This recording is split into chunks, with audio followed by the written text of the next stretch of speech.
If I'll say I don't need anyone, I can say things to you, girl. I can turn on anyone, just like I turn on you. I gotta turn like a racer, switch play the night. I can do your favorite, but you do whatever I like. Here I am, and you're a good queen.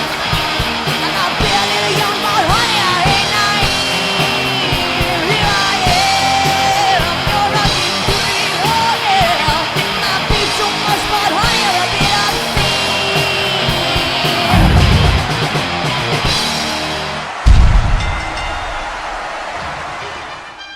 Welcome back, ladies and gentlemen, to another edition of Monday Night Wrestlevessel for the week of May 6th, 2013. A lot of great news and action to get into between me and the Aftershock, so we start out with our trivia question of the week. From the mid-80s to 1991, the WWF had a title which was called King of the WWF. And every once in a while, the crown and cape were defended. My question is, who was the last king of the WWF? So once again, who was the last King's Crown champion of the WWF in 1991? And now let's get into our news for the week here on Monday Night Wrestlevessel. First of all, John Cena was recently injured at the WWE European Tour. He injured his right Achilles tendon in a match with Ryback. This is raising a lot of questions about the scheduled world title match for the next pay-per-view. How serious is John Cena's injury? He still will try to wrestle on Raw and fight through it, but can he aggravate it? Can he make things worse? I don't know, you be the judge of that, but John Cena has been injured apparently, and it's going to be interesting to see if he's going to be okay to defend his title in time for the next pay-per-view against Ryback. The Rock may have very well wrestled his last match, which was at this past year's WrestleMania. He was injured in that match with John Cena. But I find that hard to believe, though, that The Rock's just going to go out like that as a loser. You know, he doesn't need the money from wrestling anyway. He makes a ton of money in the movies. He had another great selling thing at the box office I heard recently. But you never know. He could just take a year, 2 years, 5 years off and just come back again. So I highly doubt that's going to be his last match. I'm sure we'll see him again. It's not like he's like 55 years old like some of these wrestlers, you know, he's just still pretty young, probably in his 30s right now, so I'm sure he'll be back at some point, and we'll see what happens there. In a recent blog, Jim Ross commented that he feels Zeb Colter is an excellent teacher for Jack Swagger. I couldn't agree more with that. I mean, I told you I didn't think Jack Swagger was very over. He's getting kind of stale, and ever since this whole angle started where he got managed by Zeb Colter, Dutch Mantel, Uncle Zebekiah, whatever you want to call him, that he's getting more over. It's been interesting angles. A feud with Alberto Del Rio is very cool. So I think Zeb Colter is a very important part to the career of Jack Swagger. And we'll see what happens here in the coming weeks and months and where else this will take. Recently, John Morrison faced Juicin Thunder Liger for the Indie Federation Pro Wrestling Syndicated. I think this match looked very good. And I hope Aftershock, can you please show us a couple minutes clips right here live in the show? Just search on YouTube, Juicin Liger versus John Morrison, and you'll see this outstanding match. So Aftershock, again, please show the fans a couple of minutes of this match.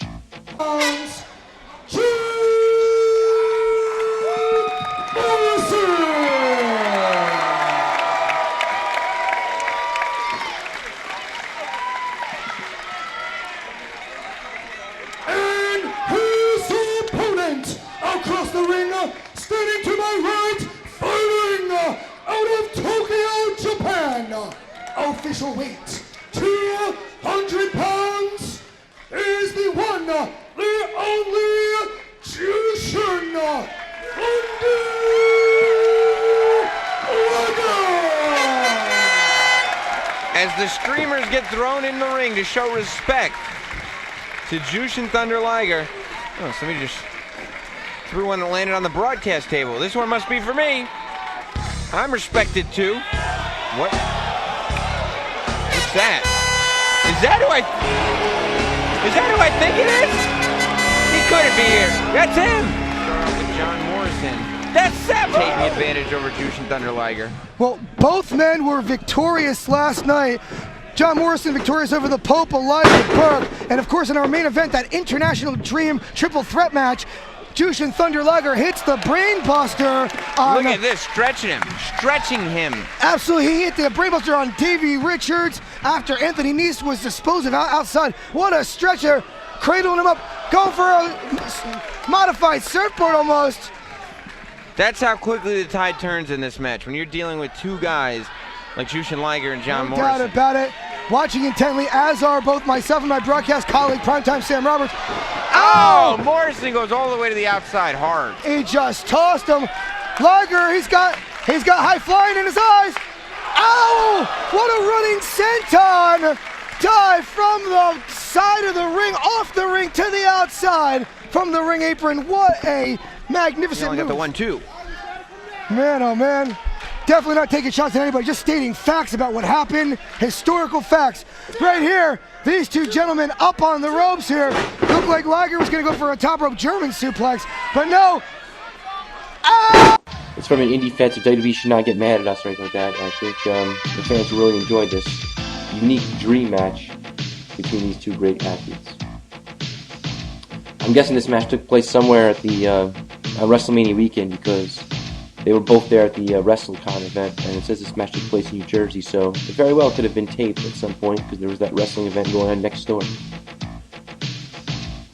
In other news, Stephanie McMahon recently posed for a photo, and it was for some kind of muscle magazine. What's up with that, and what's your fans' opinion on that? Superstar Billy Graham has been released from the hospital. He wanted to thank all their fans for their support in helping him get well, and he looks to be stronger and fight through things in the near future. Both Ric Flair and Terry Funk are going to be appearing at an event called House of Hardcore, which is being held in Philadelphia, Pennsylvania this July. Tommy Dreamer is the one organizing this event. I'm just finding it pretty odd that Flair wants to go to some ECW hardcore type event. But I guess he's good friends with Terry Funk, and they're going to be making an appearance together.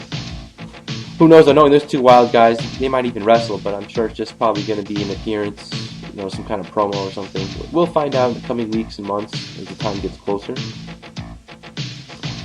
It has secretly been discussed that WWE plans on inducting Paul Bearer into the 2014 Hall of Fame. It's also rumored that Michael Hayes could be inducted because he was a good friend of his. But, it's still got a lot of time away. We'll see where things go with that. I also think, instead of just Michael Hayes, why not induct the whole Freebird stable of, Jimmy Garvin and Terry Gordon and whoever else was involved in that. Buddy Roberts. But we'll see what happens, though. Hall of Fame coming up next year. Scott Hall is very happy. He lost 30 pounds in the last few weeks, and he's looking forward to being pushed harder with training from Diamond Dallas Page and his whole yoga system and everything like that. So we'll see what goes on with that. Or will he fall flat back on his face with getting drunk some more? I don't know. But so far he's in good shape, though. CM Punk is now scheduled to return to the WWE sooner than expected. It appears he's going to be back on the Monday Night Raw for May 27th, which is actually taking place in Canada, so I'm sure there's going to be a wild crowd at that one. It was originally rumored that he wouldn't come back until SummerSlam, but it looks like with all these injuries on the roster, they want to try to get him back sooner, so look for him on Memorial Day weekend of May 27th. Vince McMahon still plans on starting a WWE Network. The timetable has been pushed back so much, and now it appears the estimated time frame for it will be in 2015. I remember they were talking about this originally like 2 or 3 years ago, and nothing ever happened with it. And I guess they just trying to get their material together, figure out what they're going to do, and make plans. But this is really going like a slow process, and who knows if he ever gets this foot off the ground. It's funny because I remember I was watching a Sunday Night Slam episode from 1994 not too long ago, and they had a call-in show with Jerry Lawler McMahon. Someone actually mentioned, why don't you start your own network? And he said, that sounds like a great idea. This is back in 94. Alright, another big news, WWE has partnered up with Yahoo. Stephanie McMahon, the Big Show, made an appearance and mentioned that their online videos are partnered up with Yahoo. So looking for the best between those two. Hopefully Yahoo and WWE are better partners than WCW was with AOL and Time Warner. Remember that big debacle? Speaking of that, I saw recently, I was watching, someone posted an interview from the wrestling convention where Kevin Sullivan was being interviewed. And he talked about, because Time Warner had such a tight hold in WCW, they couldn't even try to fix their product or save it. So Kevin Sullivan, a cool guy. He was also very smart, too. He actually mentioned that the Toronto Blue Jays were going to be the Miami Marlins of last year, and they were going to suck badly. And he nailed that prediction on the head, as you could see how bad the Blue Jays have been this year in Major League Baseball. Alright, another thing, I got an email from a viewer that he wanted me to discuss certain topics. This comes from a guy named Jim Legend 27, or you might know him on YouTube as Jobber25V. He says, talk about Taboo Tuesday and how different it was to have pay-per-view on a Tuesday. Talk about primetime wrestling and how bad WWE is lately. Alright, so let's start with this first part of the question, Taboo Tuesday. Yeah, that was a very interesting, unique concept. Having a pay-per-view where the fans interact and they vote. I remember it was very funny at the one in 2005, was Big Show against the Coach.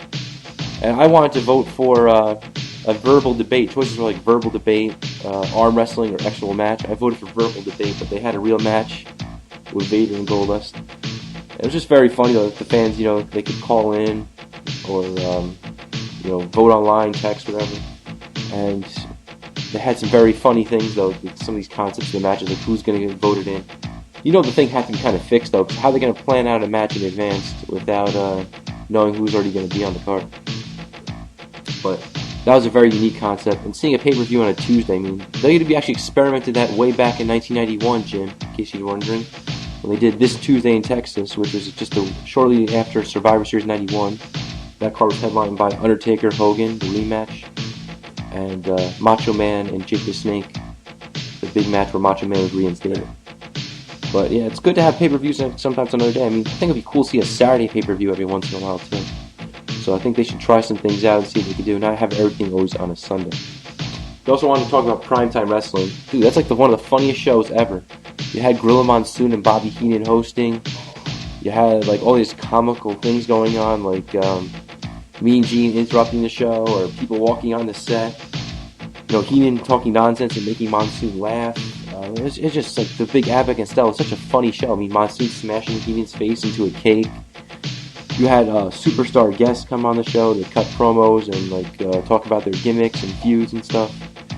You also had towards the end that round table discussion where Vince McMahon was the leader and people give their thoughts and a lot of interruptions and arguing. Just a great show, primetime wrestling. You guys gotta check out some classic episodes of that at some point. You said how bad WWE is lately. Well, I can't agree more. As I don't even really watch much of the product. I just read my news and rumors online. If I hear something good's going on, I'll check out clips on YouTube, or if I apparently missed a really good show, then I'll watch the full show later. But yeah, it's been a kind of stale, boring product, and not much going on, but we'll see what you think about that. So thank you, Jim, for contributing. Again, if anybody else wants to contribute, you can email me, Wrestlevessel@AOL.com, or just post on Aftershock's YouTube page with any comments, and we'll address those topics right here live on the show. Our trivia answer for the week, for the question last week, was who defeated Hurricane Helms for the Hardcore title at WrestleMania 18? Again, the question was who defeated Hurricane Helms for the Hardcore title at WrestleMania 18? And the answer is Molly Holly. If you recall, they had that little crazy hardcore small title matches going on. Like, it started out with Maven against Goldust, then it turned into Hurricane and Maven. Hurricane won the title, then Molly pinned Hurricane, then Christian pinned Molly, and then Maven got it back at the Olympics. So Molly's the one who beat Hurricane. She turned on her own superhero partner. And now, our Wrestler of the Week. The Wrestler of the Week this week is going to be the stable, The Shield. They're being pushed heavily and feuding with big talent like The Undertaker, Kane, Daniel Bryan, John Cena. And The Shield is just, getting really over. They're coming out of the crowd, entertaining the fans. So this week's Wrestlers of the Week is The Shield. Thank you, everyone, for listening to the show. Again, feel free to leave comments and questions live here on our feedback. And we'll be back with more Monday Night Wrestlevessel next week. Also, don't forget, once again, the Aftershock attending a big event this June. Hopefully he'll tell you more about that. And we'll see you again next week. Have a good night, everybody.